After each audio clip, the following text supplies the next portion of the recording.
Envejecer con bienestar y salud es la pregunta que hacemos y por eso queremos tratar el tema de la valoración integral geriátrica.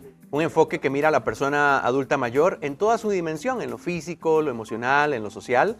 Una herramienta que cada vez cobra más fuerza en Costa Rica, especialmente bajo el liderazgo del Ministerio de Salud y la colaboración de la Organización Panamericana de la Salud y también la OMS, que están planteando y promoviendo la Estrategia Nacional de Envejecimiento Saludable. Esto tiene que ver con todos vamos para esta etapa de la vida y quienes hoy la están viviendo también pueden tomarlo en cuenta. Y para comprender mejor el tema nos acompaña el doctor Manuel Chinchilla, especialista en geriatría. Bienvenido, doctor, ¿cómo le va? Buenas tardes, Dani. Muy bien, gracias a Dios. Gusto saludarle y recibirle por acá. Cuando hablamos de la valoración integral, ¿qué es la diferencia de lo que hoy todos conocemos como llevar a un adulto mayor al médico? Bueno, la valoración geriátrica integral es nuestra herramienta de trabajo. Valoramos un paciente en 4 grandes áreas, principalmente la parte médica.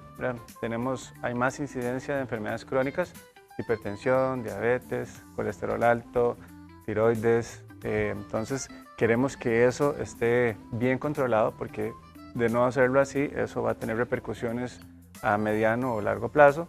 Después queremos la otra esfera de la valoración funcional, queremos que la persona se mantenga funcional, independiente, autónoma, y eso tiene muchos aristas como la visión, la dentadura, la visión, la audición, cómo puede caminar esa persona, si tiene algún trastorno de la marcha.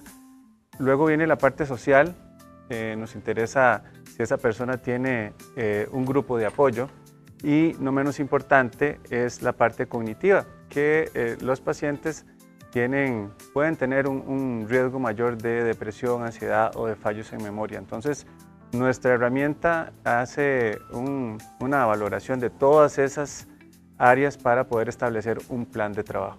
Doctor, y en este proceso también me imagino que hay signos que son muy importantes de considerar en la etapa de adulto mayor, porque quizás alguien dice, bueno, para lograr llevar al adulto mayor al geriátrico es porque ya está grave, pero podríamos medir algunas cosas, no necesariamente ya cuando el asunto está en su momento más complejo. Dani, creo que eso es algo que vivimos los geriatras todos los días. Los colegas, las personas piensan que ir al geriatra es cuando ya tenemos un montón de complicaciones, un montón de problemas que tal vez ya pueda ser un poquito difícil de arreglar.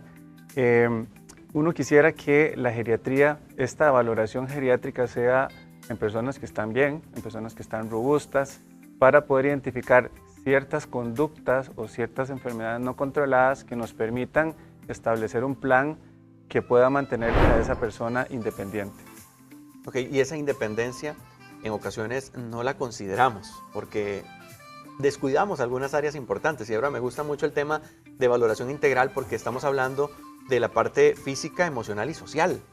¿En qué aspectos también la medicina ayuda para que esto se integre y que realmente el adulto mayor lo considere no en su etapa más crítica, sino en el momento en donde hoy usted está planteándolo? Muchas veces cuando tenemos ciertas enfermedades crónicas damos por sentada nuestra independencia. O sea, damos por un hecho que podemos manejar, damos por un hecho que podemos cocinar, que podemos ir al supermercado, que podemos usar nuestro teléfono, las redes sociales, que podemos tomarnos los medicamentos. Pero cuando vienen estas enfermedades que vienen muchas veces silenciosas, una hipertensión mal controlada, no en metas de larga data, una diabetes que no le dimos mayor importancia y seguimos comiendo, no nos cuidamos, no hicimos ejercicio. Cuando viene un caos a raíz de estas enfermedades, usualmente son cosas que nos quitan la independencia. O sea, nos da un evento cerebrovascular que ya nos hace dependientes. Nos da un infarto que ya nos hace dependientes, que ya nos quita nuestra independencia. Entonces, poder identificar estas enfermedades a corto plazo, hacerle ver a esa persona la importancia del control de esas enfermedades es fundamental para que no hagan mella en nuestra independencia. Ahora, hay factores genéticos, hereditarios, que ya como quien dice, nos dan una señal de que hay que tomar en cuenta para hacernos nuestros exámenes. Pero, ¿cuáles son los exámenes que usted recomendaría en ciertas etapas previas a una adultez mayor para evitar este tipo de sorpresas? Las guías siempre nos hablan, cuando somos adultos jóvenes, por ejemplo, hacer exámenes, y no tenemos ningún padecimiento de momento, hacer exámenes básicos de control, un hemograma, un examen de azúcar en ayunas. ¿Cada cuánto, doctor?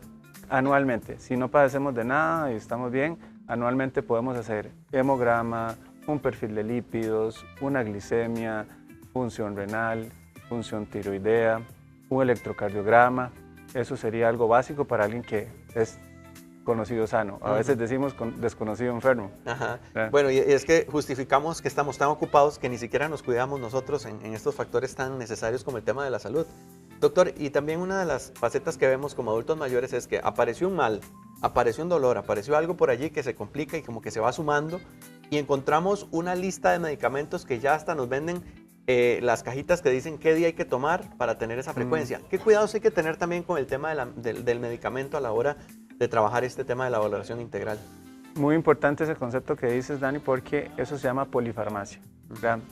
Comenzamos a envejecer, de repente se nos viene la hipertensión, se nos viene la diabetes, se nos viene la obesidad, ya la obesidad nos da dolores en las rodillas, dolores en la espalda y comenzamos a acumular medicamentos y imagínate que se llama polifarmacia cuando tomas más de 5 medicamentos. Y a veces nosotros tenemos pacientes que toman 10, 12, 15 medicamentos y nos encargamos de desprescribir, porque hay criterios para tener una adecuada prescripción de este o aquel medicamento. Es como agarrar todo lo que tenemos en la mesa y decir cuáles son necesariamente los que deberíamos seguir tomando. Exactamente, porque muchas veces un colega te da esto, el otro te da esto y hay una duplicidad de medicamentos. Te pongo un ejemplo muy básico. Alguno te dio un omeprazol, el otro te dio una famotidina, el otro te dio unas pastillitas de chupar, las tres para lo mismo, para la agrura. Entonces nosotros nos damos cuenta que está tomando dos cosas. A veces en el EVAIS te dieron un antidepresivo, otro colega te mandó a comprar otro y estás tomando 2 antidepresivos. Entonces son 2 medicamentos para lo mismo, que lo que te puede generar muchas veces son interacciones medicamentosas. Entonces el paciente muchas veces tiene síntomas tan inespecíficos y uno revisa la lista de medicamentos y se da cuenta que la polifarmacia es el problema de esa persona, probablemente. Claro, y que también, como decíamos ahora, el hecho de ir al geriatra, pues no necesariamente es cuando ya todo está en un punto crítico, sino en este proceso de también comprender que es una etapa de la vida, no verla como algo trágico, ¿verdad? O algo donde ya más bien estoy siendo desechado de nuestra sociedad, sino que todavía podemos seguir aportando y más bien esta utilidad que usted plantea podría facilitar muchas de esas dinámicas cotidianas. Claro. Yo lo que soy un apasionado es de la prevención. A mí me gusta la prevención. Y prevención es esto, es hacerse un chequeo. ¿A partir de qué edad, doctor?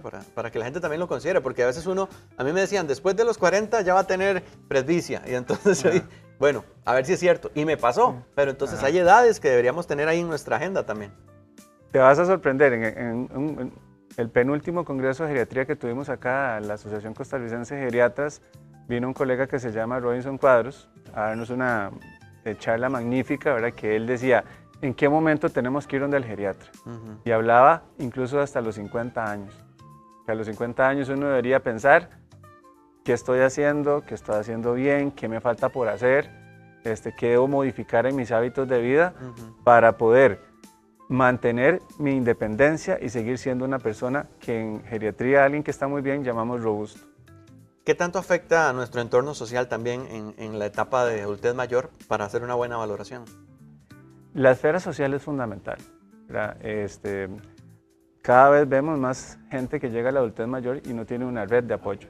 Entonces la gente se va aislando, a veces por el mismo tema social, pero eso repercute muchísimo incluso hasta en la cognición de una persona. Claro. Entonces un factor de riesgo para deterioro cognitivo es el aislamiento. Entonces poder identificar ese aislamiento y poder guiar a esa persona que tenga una red de apoyo, alguien que tenga algo en común que pueda usted reunirse. Se me ocurre, por ejemplo, el PIAM, el Programa Adulto Mayor de la UCR, que siempre quiso aprender un idioma, bueno, vas al grupo de francés, que siempre quisiste bailar típico, vas al grupo de adulto mayor, conoces personas, compartís, estás deseando que llegue ese miércoles, ese jueves, esos 2 días a la semana para poder estar con el grupo, porque de repente van de gira, de repente hacen una fiesta, de repente salen de la clase y se toman un café. Eso es también muy importante. Pasa muchas veces también que el adulto mayor como que genera un cierto grado de dependencia de un cuidador. Como yo no voy a esas actividades o yo no participo de esas cosas porque me da miedo ir solo. ¿Hasta qué punto se puede romper algo así? Uno siempre puede tener un plan para cualquier persona. O sea, desde el paciente que está encamado, uno siempre va a tener un plan, hasta esa persona en la que uno identifica que una actividad como esas puede impactar en su salud mental y en su cognición. Uno siempre va a buscar ese tipo de herramientas que es un tratamiento no farmacológico. O sea, no siempre las cosas son farmacológicas. A veces más bien desprescribimos, a veces prescribimos ejercicio, a veces lo que prescribimos es lectura, estimulación cognitiva, que son herramientas igual de valiosas que a veces un medicamento o mejores. Y ahora que tocaba el tema del cuidador, que también juega un papel importante en este proceso integral del adulto mayor, ¿qué recomendarías también para ellos? Cuando hablamos de cuidador, o sea, nosotros tenemos en la esfera funcional varias escalas para medir qué tan dependiente o independiente es una persona. Entonces la escala de Bartel es la escala de actividades básicas de la vida diaria, que es lo que es el autocuido: bañarse, vestirse, locomoción. Actividades instrumentales de la vida diaria es aquellas donde puedo usar mi teléfono, puedo manejar mi dinero, puedo manejar mis tratamientos, ir al supermercado, montarme en un bus, cocinar, hacer oficio, ¿verdad? Entonces, si una persona ya es dependiente de actividades instrumentales de la vida diaria, es por algo, es por algo. Entonces, si tiene un cuidador, probablemente es porque esa persona necesita de apoyo en vestido, baño, acompañamiento, darle los medicamentos. Muchas veces lo que encontramos muchas veces en nuestras consultas es que ese cuidador es un cuidador único. Un cuidador único, el hijo único que está cuidando a su papá, entonces se recarga en esa persona y esa persona comienza a descuidarse. O sea, comienza a descuidarse, no puede hacer ejercicio el cuidador porque tiene que cuidar a la persona, come mal, comienza a dormir mal, porque el que está cuidando duerme mal. Entonces se va haciendo un círculo vicioso que cuando nos damos cuenta tenemos esto que se llama síndrome del cuidador cansado. Entonces muchas veces cuando lo identificamos, siempre en geriatría tenemos grupos de apoyo, ¿verdad? Otros compañeros como trabajo social, como las especialistas en fisiatría, cuando encontramos algún problema de la marcha, pues hacemos esa canalización a los compañeros de trabajo social para poder abordar al cuidador. Y también muchas veces las compañeras de salud mental nos ayudan mucho a empoderar a ese cuidador a que tiene que delegar un poco, porque muchas veces es el mismo cuidador el que no quiere. Claro, porque ya también tiene una rutina que ya exactamente, le genera entonces el cuidador seguridad. se va, alguien le ayuda un poco, se va, no sé, a comerse un helado al parque y de repente no quiere, o sea, ya ocupa devolverse, porque no, solo yo puedo cuidar bien a mi Qué interesante, porque esa valoración integral de un adulto mayor implica también que quien está alrededor, familiares o el cuidador, tenga conciencia de que también el autocuidado es súper importante. Doctor, para cerrar, ¿cuáles son esos temas que hay que desmitificar? Que hay que decir, no, esto dejemos de pensar así y empecemos a hacer algo buscando soluciones.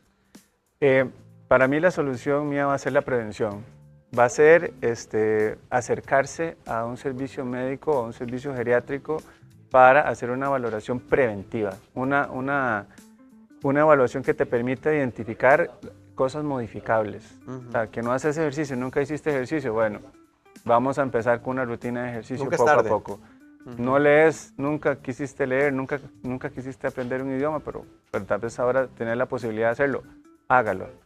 No habías interiorizado la importancia de hacer un adecuado control de tus enfermedades crónicas.